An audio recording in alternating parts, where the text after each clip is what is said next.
my fellow comic book collectors. This video is going to be another did I overpay kind of videos where I look at restored comics and whether or not it's actually a good deal to buy restored versus buying just a blue label. Now, personally, I like buying the restored ones because often you get a nice looking comic versus something that's a little bit beaten up for the same price. I've seen ones where it's just like it looks like really, really beaten up. Like my X-Men one is just it looks terrible, and it was really expensive, but it's a blue label. Whereas some of these other ones would be really expensive too, but look way better, and they're not blue labels, they're purple labels. So I'm going to kind of bring some controversy to the whole comic book scene by basically saying maybe buying restored isn't such a bad thing to do. And you can debate with me in the comments below. I'm open to hear your thoughts on blue versus purple labels. But I want to show you a comic that I bought and ask the simple question, did I overpay? And the comic today that I'm going to be looking at is this one, Tales to Astonish number 27. Now, if you're not familiar with this comic, this is the first appearance of Henry Pym, and he is the original Ant-Man. Now, in this, he's not in his suit. He just is himself, but it's his first appearance, and later he makes an appearance in the suit. But this is his first appearance out of suit. So, yeah, it's kind of a major key. I'm a big fan of the Ant-Man comic and character, and I also like the movies. So I really like this one. Now, it's a purple label, as you can see, and you can see if you look really, really close, hopefully you can read it. It's not too blurry. It says apparent. And the reason it's apparent, I'll read the notes, is the bottom and top edges are trimmed. So there was a little bit off the bottom, a little bit off the top that was taken. Not much, but enough to reduce the size of the comic, and therefore it got the purple label. This is one of those cases where you can't restore it. You can't, like, unrestore it, I guess is the word, because it's done. It's cut. There's no way to bring it back to a blue label. So it's a purple label for life. And when it gets to that level of restoration, it gets the moderate. Like if this was a newer CGC label, it would have been considered a moderate restoration. So how does that impact the price? So I'm going to look at what this book would go for normally.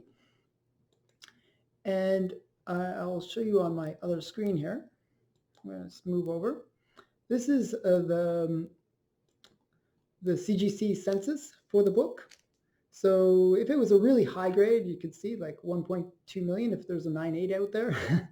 But this is a 3.5, so it's a fairly low grade. Still an expensive book. In a 3.5, it goes for $1,850. So that's pretty expensive. Not a cheap book. Now, I bought this restored, as I said, and in a restored version, it goes for a lot less. So restored version, I paid $1,200. But was that a good deal? Now, what I always do is I have like a chart that I use. Now, this is a Silver Age comic, and a Silver Age moderate restoration. Like there's no color touch. It is just trimmed. It would be considered a moderate.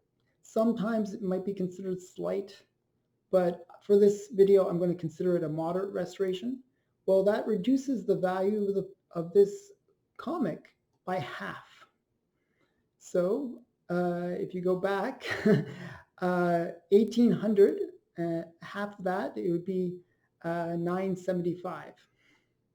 Or 925, sorry. Wow. Okay, my math skills.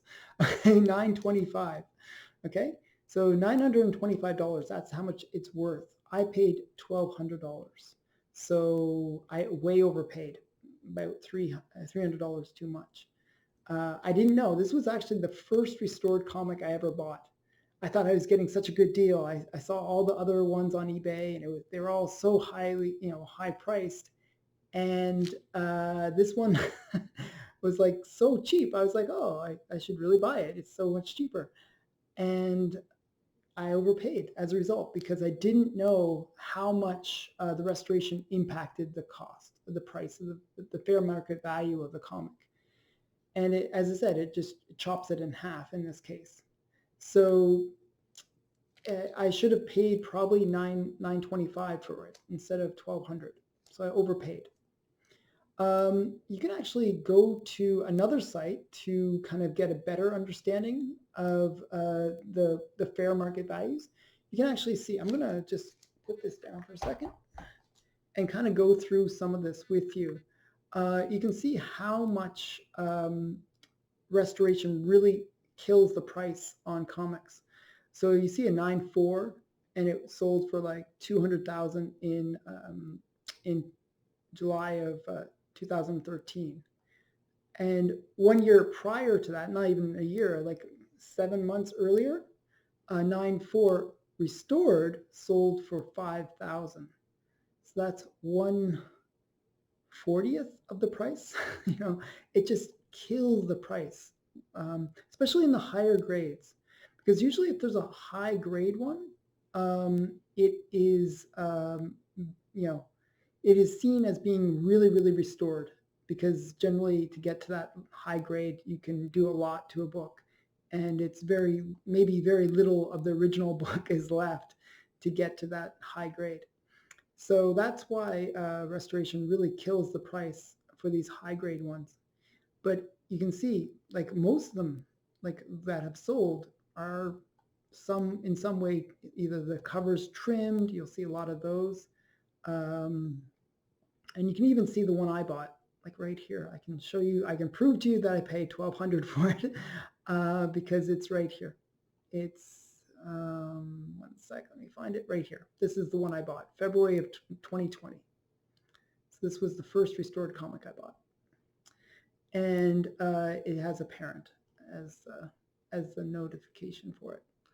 So you can see how there's so many restored comics in that silver age, especially of this comic, because it's a rare comic, that it's really hard to actually get those blue labels. And maybe in this case, it's one of those things that kind of justifies that extra expense that maybe a blue label can get, because it's just scarce. It's hard to find one that isn't restored. So this has been my take on this video. And what I want to do is show you different cases in this series that I'm doing, where I show you comics where I have done well on, where I bought restored, and some where I haven't done so well on. So this is part 3. I'm going to actually do a few more.